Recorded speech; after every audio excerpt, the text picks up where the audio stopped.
We are thankful to Allah to be Muslims and believers. Muhammad the Prophet ﷺ was asked, what is Islam? What is Islam? And Muhammad the Prophet ﷺ, he said, Boni, that's built. Boni al-Islamu ala khamsa, that Islam is built upon 5. Upon built, one upon another. Boni is built, is to build, structure. Allah says in Surah, the sun, was samai, by the sun, by the sky, banaha, and is built upward. Banaha. So we have 5 pillars, one supporting the other. And in the Arabic, 5 is a circle. Like I'm looking at page 15 now. It's a 1 and it's a circle. If you go to page 5, you'll see a circle. That's in the numbers, the Arabic numbers. In this here, the numbers 5 is a circle. So 55, Surah Rahman, or that page, would be 2 circles. So saying that Al-Islam is built upon 5 also lets us know that it is complete, because a circle is completion, 360 degrees. But it also means it is universal and all-encompassing. When you encircle something, you encompass it, right? I mean, it is all-encompassing of all of the essentials of human life.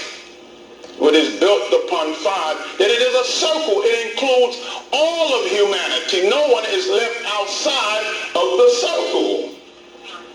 So when it's built upon 5, it means it is universal. It encompasses every aspect of human life. So Muhammad the Prophet ﷺ, being the wise man that he is, and that he was even before he became the prophet, he was truthful and honest, but he was a wise man as well. Humble man. So we just went through the 4th pillar. The 4th pillar, which was Ramadan, fasting in the month of Ramadan. So now after going through that, there's 5 pillars now.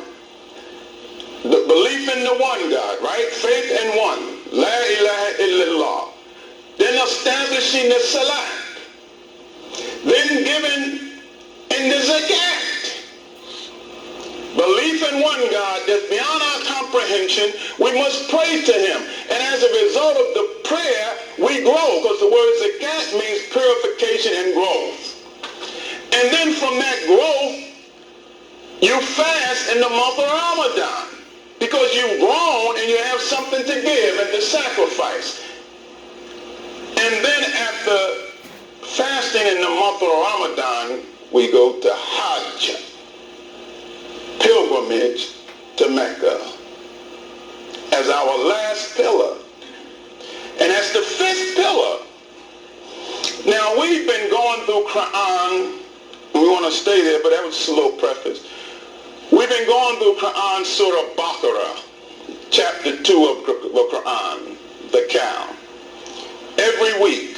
And we're in the 30th week. Praise be to Allah. You do 30 weeks consistently.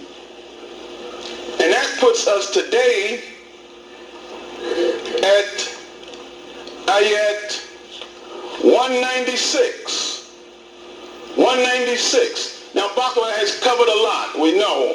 And we always remind ourselves how this Baqarah begins, Alif Lam Mim, ذَلِكَ الْكِتَابُ لَا رَيْبَ فِيهِ هُدًى لِلْمُتَّقِينَ. That this is the book. There's no doubt in it. It is a guide to those who have taqwa. And then we went through that. The law talks about the creation of Adam, O children of Israel, etc., right? About fasting. It covers so much about our community, about about Abraham and Isaac and Ishmael, etc.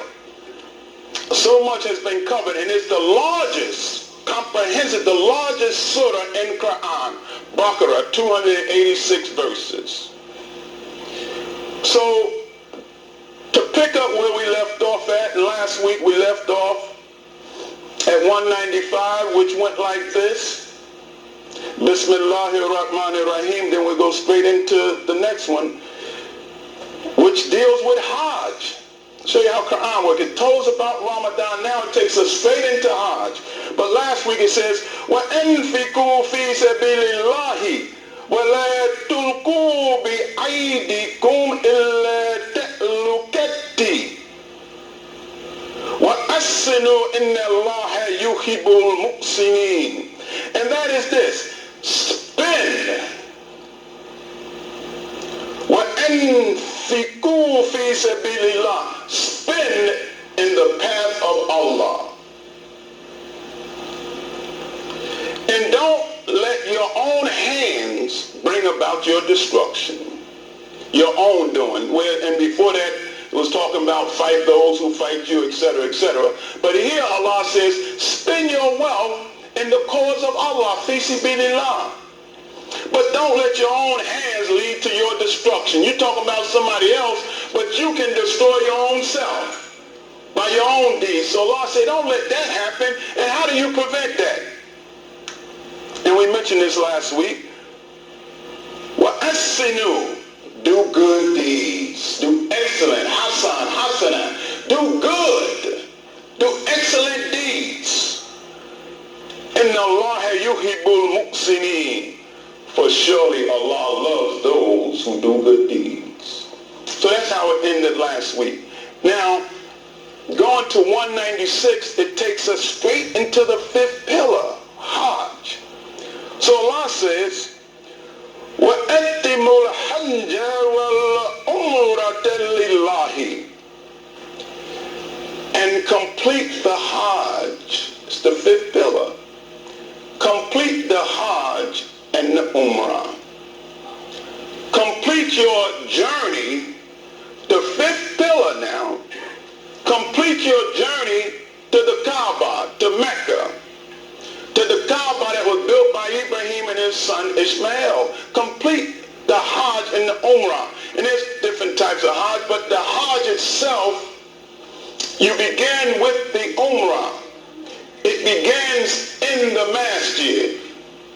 When you make your intentions, Allah says complete it, to make Hajj. You make your intentions when you get there and you put on the proper dressing. The first place you go is in the masjid.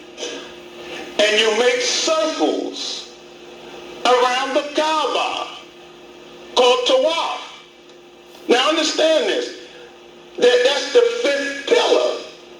And the fifth pillar starts with a circle, which we know that 5 is a circle. And so when that pillar starts, it starts by you making tawaf around a square that has 4 sides. Right? This building right here, the Kaaba. The Kaaba is a square. Those are the first 4 pillars. Belief in Allah, one corner, right? That's where it starts, right there with a black stone. La ilaha illallah. Then the next one is salat. Then the third one, what's the third one after salat? Zakat. And then the fourth one is fasting in the month of Ramadan. So you circle that with the Hajj, because Hajj inculcates and encircles all of the previous pillars. You understand? Because it's the conclusion. So that's why it starts with a circle, because it encompasses the first 4. And any conclusion of a book, it summarizes what came before it, the other chapters, right? So Hajj, you have to believe La ilaha illallah. And on Hajj, you have to make salat. And you give in zakat, sadaqah, right? And you fast. You have to abstain from certain things, right? Those are the 4. So the reason it starts with a circle, because it's the 5th one. And 5 is a circle, right? encompasses all of the previous ones. So Allah says, complete the Hajj and the Umrah. The Hajj represents completion itself. It's the completion of the 5 pillars. Now, moving forward, when you go on the Hajj, this building, the Kaaba, is in the Haram. It's in the Masjid. Understand this, the Kaaba that is built by Ibrahim and his son Ishmael, it's in the Masjid itself. When you go to the Masjid, it's built around the Kaaba. The Kaaba is the central point. Kaaba. Okay? Now, so your Hajj and Umrah begins in the Masjid. The Kaaba is in the Masjid. After you go around the Kaaba 7 times, representing completion again, right? From there you go to a place called Maqam Ibrahim, the place where Ibrahim stood up. Maqam, right? Qiyam, where Ibrahim stood, and they have in a glass casing with gold what's to be his footprints. And in that area you make 2 rak'ahs. That's in the Masjid. After you leave there, you go between 2 hills. Some say you may drink Zam-Zam first, but you go between the 2 hills either way.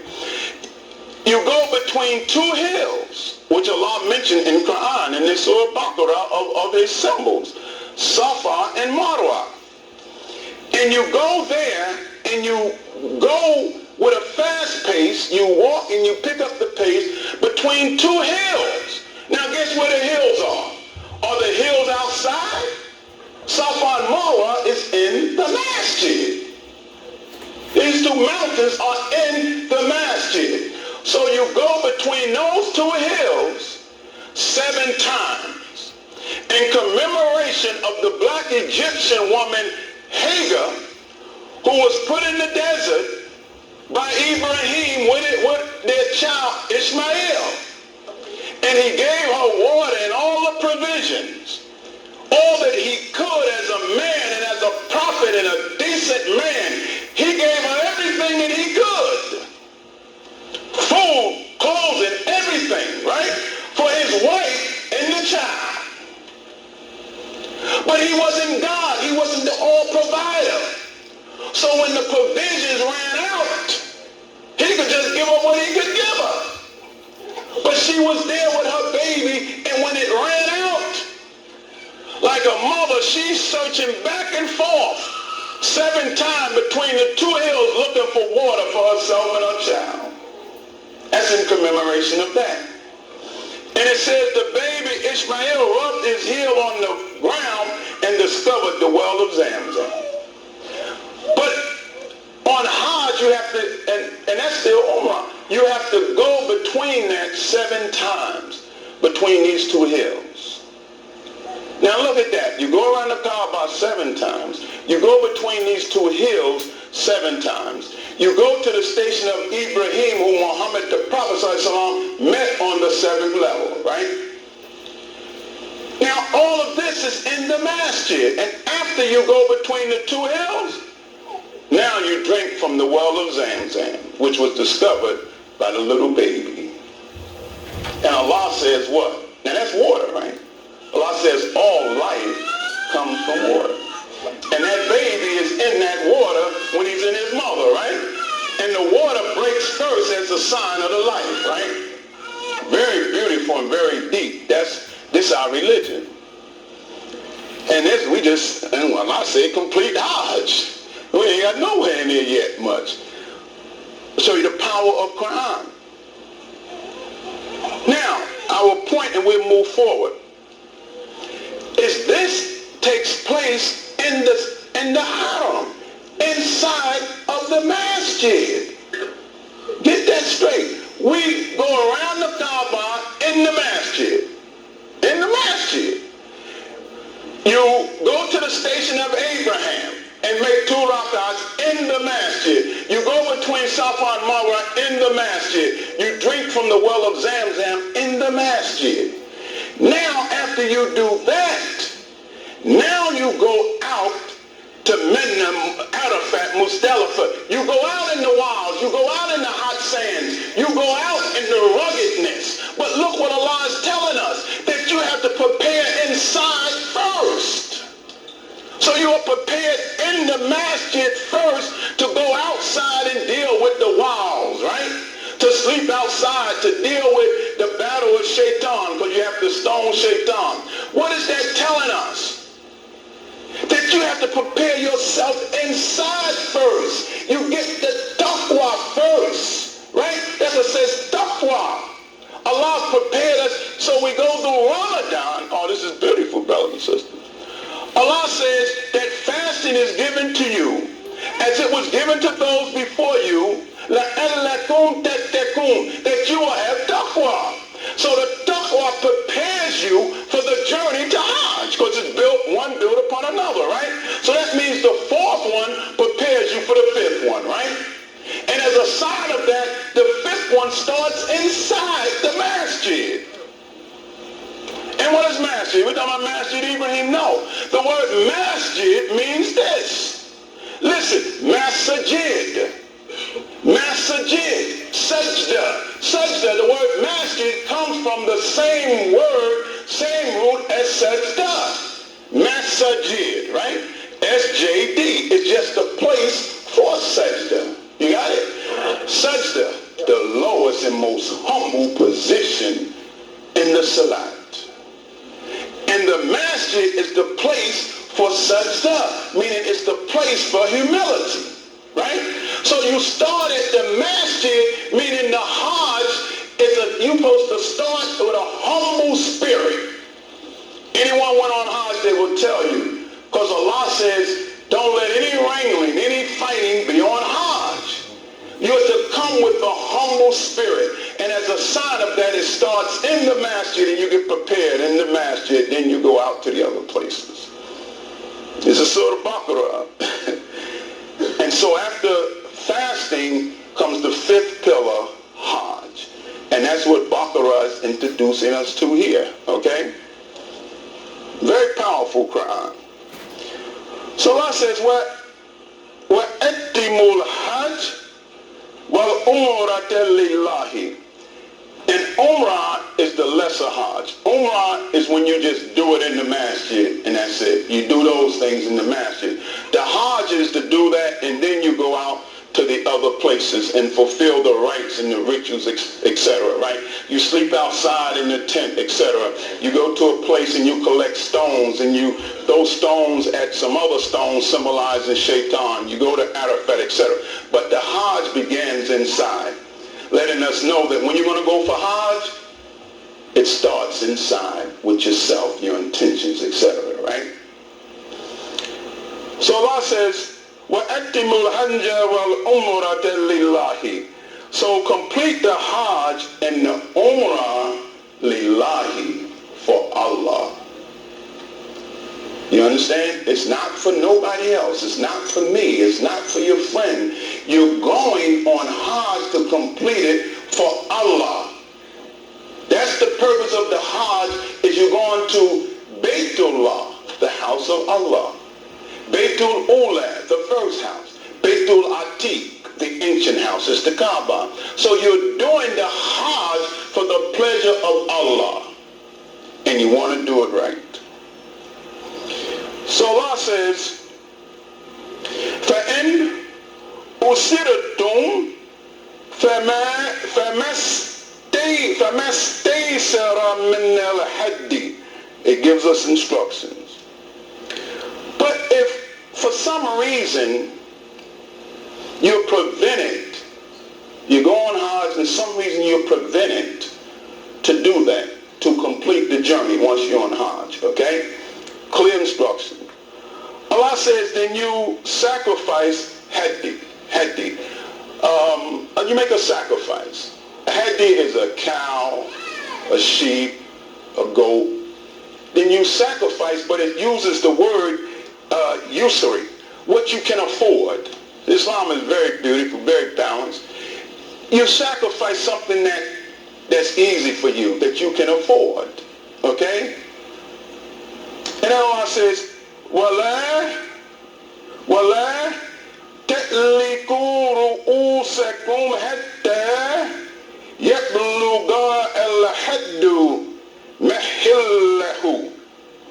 And Allah says, when you're on the Hajj, you sacrifice something that will work out for you easily. Now, Allah says, and do not shave your head or clip your hair until that sacrifice reaches its place of sacrifice. Now, this is Quran telling us about the fifth pillar.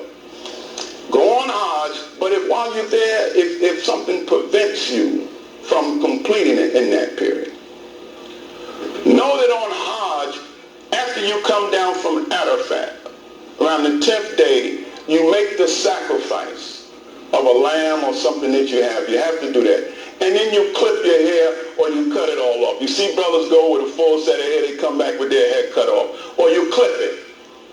After Arafat, in the 10th day, Arafat is the 9th day. Now why is that? What is the other time that we clip our hair?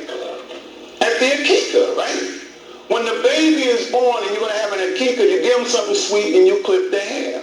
So after you complete the Hajj, the most important day is the 9th day, right? Arafat. So it's like you're being born again. It's like your new life is starting again, right? So Allah says,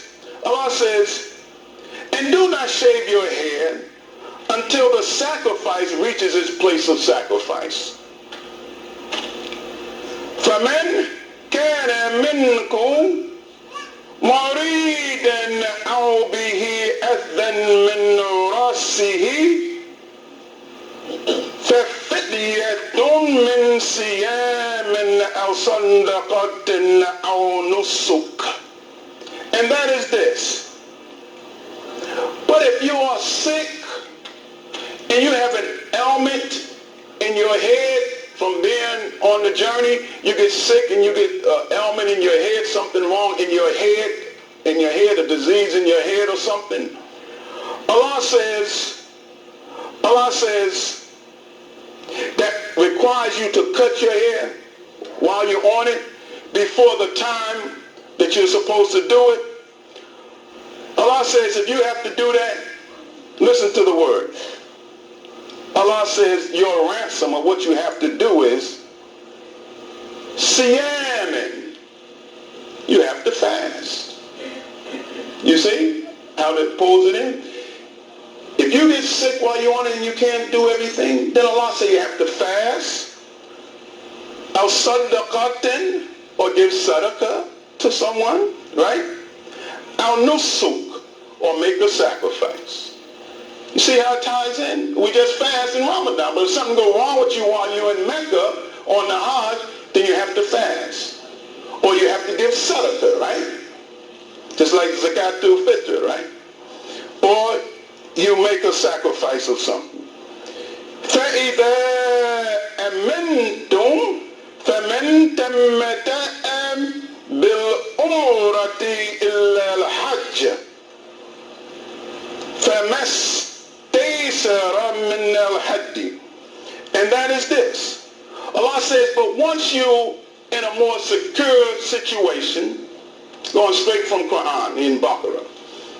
We went from fasting to Hajj. Now Allah says, once you in a more secure situation and you done got a little better while you're on Hajj, look what Allah says. Allah says, then continue on with the Hajj. If that happened one day, anybody going on Hajj or been on Hajj, you know. Then you continue on with the Hajj, right? But then you still have to sacrifice something within your means, not to strain yourself. And look what Allah says. فَمَنْ لَمْ يَجِدْ فَالصِّيَامُ ثَلَاثَةٍ أَيَامٍ فِي الْحَجِّ وَسَبْعَةٍ إِذَا رَجَعْتُمْ.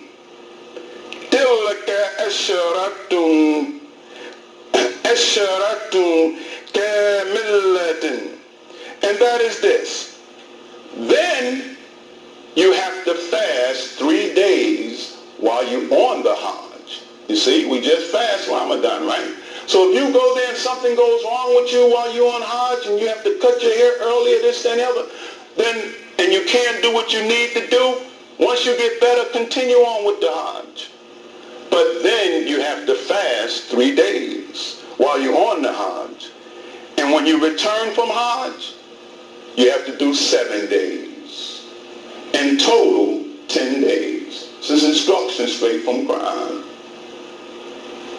In total, 7 days, 10 days. ذَلِكَ لِمَنْ لَمْ يَكُنْ أَهْلُهُ هَادِرِي الْمَسْجِدِ الْحَرَامِ. Now that is for those who don't live around the Kaaba in Mecca. It's instruction from Quran for the next pillar. You go on Hajj, something goes wrong, then you fast 3 days while you're there. You come back 7, making 10. But that's for those of us that don't live in that vicinity. وَتَقْوَى Allah. At the end, you see, but have taqwa for Allah. And that's what fasting does. وَاتَّقُوا اللَّهَ وَاعْلَمُوا أَنَّ اللَّهَ شَدِيدُ الْعِقَابِ. But have taqwa, a loving fear of Allah, a loving consciousness of Allah. After all is said and done with the rituals, the rites and the rituals, which is what they are, Allah says at the end of the day, have a loving fear, consciousness of Allah. For surely Allah know that Allah is mighty in his punishment. So we're just going straight through. Now 197. Dealing with Hajj. El-Hajj ashhuru ma'lumatun. And Hajj are the months well known. That Hajj is well known. Now, understand this. Ramadan is in the 9th month, right? Hajj picks up in the 12th month. Okay, Hajj is the 12th month. So we have the 9th month, which we fast. Then you go through a few other months, little time, and Dhul Hajj is the 12th month. It is the last month in the Islamic calendar. Then we start the next one, right? So Hajj, it represents a spiritual journey that's done through physical rites. It's a challenge. But you're prepared before that. But it is a physical journey, a physical struggle, but it symbolizes something very spiritual on a very high level. So Allah says the months are well known, building up to that. فَمَنْ فَرَدَ فِيهِنَّ الْحَجَّ فَلَا رَفَّثَ وَلَا فُسُوقَ وَلَا جِدَالِ فِي الْحَجِّ. And Allah says this.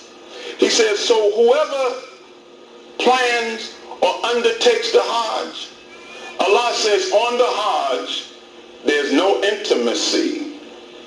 There's no intimacy with your wife while you're on Hajj. And there is no evil deeds, no sins to be committed while you're on Hajj, nor disputing and arguing. You see how the other pillar prepares you with the taqwa? When you go on Hajj, Allah says there's no intimacy, or they may say indecency, no intimacy, and there's to be no wrongdoing on Hajj, no sin and corruption, and no arguing and disputing. Now those who've been on Hajj, you hear these stories, there are people who go there just for that, to steal and to rob from you and me. Because there be so many people packed so tight. There are people say there's millions of people there, and they're good, right? Some of them know, man. They be next to you, brother, and you got a money belt. In fact, you might have to check your underwear when you get home, brother. That's how good they are. They be done took them off, and you won't even know it. Wallahi, they're good.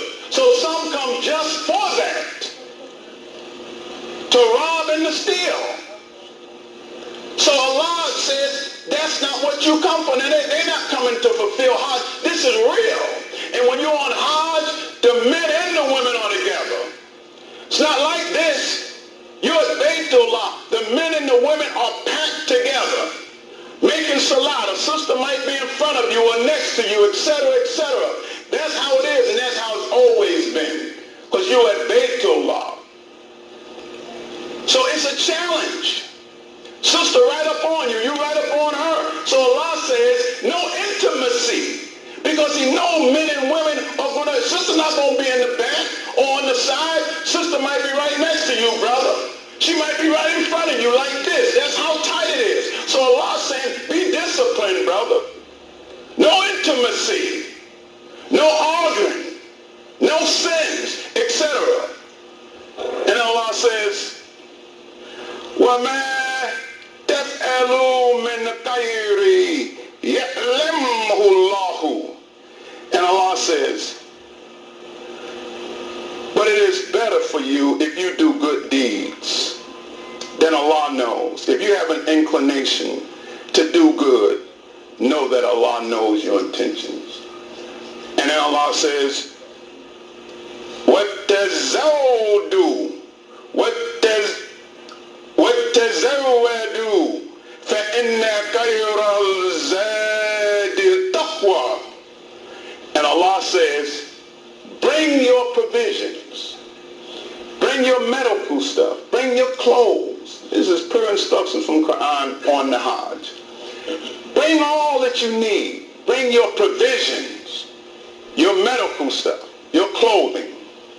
But look what Allah says. فَإِنَّ خَيْرَ الزَّادِ التَّقْوَى. But the best provision is taqwa. You see how beautiful Quran is? When you go on Hajj, bring your medicine, bring everything you need. But he says the best thing, the most important thing is taqwa, a loving fear of Allah and self-control, discipline. And remember, Ramadan, fasting is given to you as it was given to those before you, لَأَلَّكُمْ تَتَّقُونَ. So it prepares you for this. But what you need on Hajj is taqwa. And we just read Allah says, bring your provisions, bring everything you need. But he says the best thing to bring is the taqwa, loving fear of Allah. وَاتَّقُونِي يَا أُولِي الْأَلْبَابِ. And O men of understanding, O wise men, have taqwa. See how beautiful it is. You may think all you need is your wisdom. Ulul albab, the wise and most understanding of people, right? He says, and you too bring your taqwa. You wise, you got knowledge, you understand the symbols, you understand the fullness of the ritual. But Allah says in the Quran, وَاتَّقُونِي, and have taqwa, yeah, ulil albab. He says, yeah, like, yeah, Aqid, oh Aqid. He said, yeah, ulil albab, speaking to him directly. Oh, wise one, listen to this. You're on Hajj. You know all the square, the circle, the half circle, the straight lines. You know all the real significance of this. But he said the bottom line is, have taqwa for your Lord. رَبَّنَا آتِنَا فِي الدُّنْيَا حَسَنَةً وَفِي الْآخِرَةِ حَسَنَةً وَقِنَا عَذَابَ النَّارِ. الْحَمْدُ لِلَّهِ رَبِّ الْعَالَمِينَ.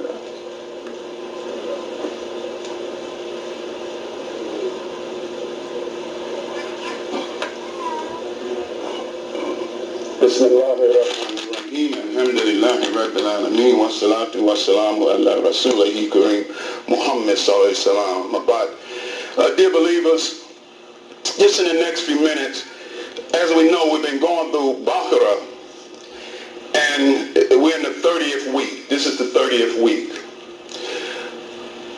But what happens when you get in the Quran, like here, Hajj, right? The ayat is so long and so much that I might be thinking I want to get those 7 ayats or get through the whole page, right? That's just how it is. You say, Each week I at least want to do a page, right? But because of the subject matter here is dealing so specific that you may be fortunate if you get through 2 or 3. Because look how big Hajj is. And this comes after Ramadan, and it's given us so much on Hajj right here, right? So, I mean, we're all, inshallah, aiming for Hajj. That completes the pillar, right? It's required once in a life if you can afford it. One time in your life. So we're just trying to go straight through this as much as we can. But read Quran often. Read it every day if you can. Muhammad the Prophet ﷺ said, I leave you 2 things. The Quran. And then my sunnah.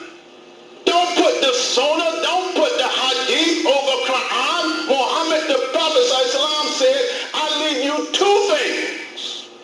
The first, he said, is Quran.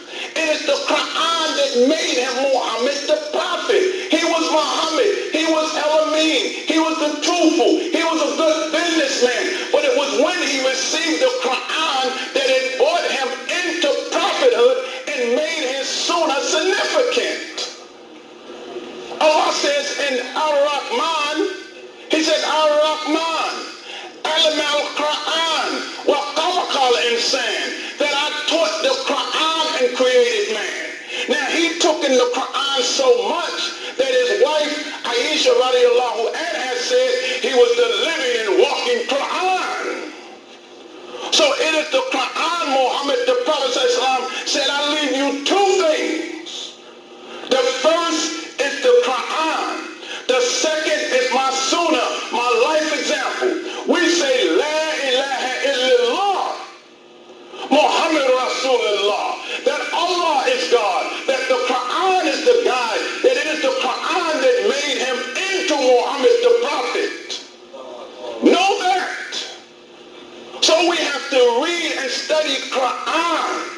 And you read and study Quran, and then you look at the hadith, the sunnah, and see if it compares and matches with the wisdom and the spirit of Quran. So Quran is the book.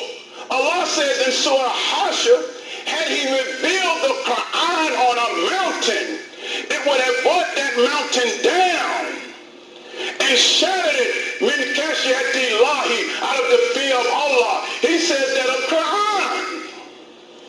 Quran is pure and perfect book. It is the light. It is the guide. Read Quran. It will change our life. It was the Quran who changed Muhammad into Prophet Muhammad, Khatam an-Nabiyyin, and the seal of the Prophet. It is the Quran that brought the Arabs out of Jahiliyyah into the light. So read and study Quran. We can't emphasize that enough. That's why we make sure that in the Jummah we stay in Quran, and you be patient, and we walk through the Quran, going through the whole Quran. We're going through BAQARAH. Read and study it. Get the Quran. Read it if it's in English or whatever. I can't drive that point home enough. Read, study Quran. That's your life, brother. It is the Quran that told you you're a Muslim. It is Quran that told Muhammad the Prophet that you are the Prophet. You're the seal of the Prophet. Allah spoke to him through Quran. So much so, then we close. Allah says, and you know this, that there was a community of jinns. A community of jinns. Some say they're all bad, but they're not all bad. And they say that the jinn heard the Quran being recited. They say they used to steal a hearing, right? They used to steal and listen. Say they heard the Quran. And they say, we have heard a marvelous book. We have heard a wonderful recital of guidance and truth. And we too now submit as Muslims. That's in Quran. That's the power of Quran. Love Quran. Live Quran. And so we close with what Allah says here in this ayat 198, and we'll close. Laysa alaykum junahun an tabtagu fadlan min rabbikum. And it says, it is no sin on you, brothers, when you're on Hajj, to seek after the bounties of your Lord. When you're on Hajj and you fulfill your rights, do business. When you're on Hajj, there's no harm in you to do trade and business and bring merchandise back. See how beautiful this religion is? You're on Hajj. And it has been on Hajj. They'll tell you the Kaaba and the Haram ain't got nothing but businesses all around it. More businesses than New York City. Businesses, brother, all around the Kaaba. So Allah said, ain't no harm in you after you complete the Hajj and you do some business and bring some goods back from your Lord. And Allah says, فَإِذَا أَفَدْتُم مِّنْ عَرَفَاتٍ فَاذْكُرُوا اللَّهَ عِندَ الْمَشْعَرِ الْحَرَامِ وَاذْكُرُوهُ كَمَا هَدَاكُمْ إِن كُنتُم مِّن قَبْلِهِ لَمِنَ الضَّالِّينَ. And that is this. When you come down from Arafat, فَاذْكُرُوا, remember your Lord, dhikrullah. When you come down from the 9th day, Arafat, the most important part of the Hajj. Arafat is the Hajj, and Hajj is that. When you come down from there, Allah says, فَاذْكُرُوا Allah. Remember Allah as you go to Muzdalifah. And remember Allah, هَدَاكُمْ إِن كُنتُم مِّن قَبْلِهِ لَمِنَ الضَّالِّينَ. Remember Allah that He has guided you when before you were clearly astray. That's power of Quran. And that's ayat 198. And inshallah we'll pick up with 199 next week. Inshallah. Powerful book. ربنا آتنا في الدنيا حسنة وفي الآخرة حسنة وقنا عذاب النار. الحمد لله.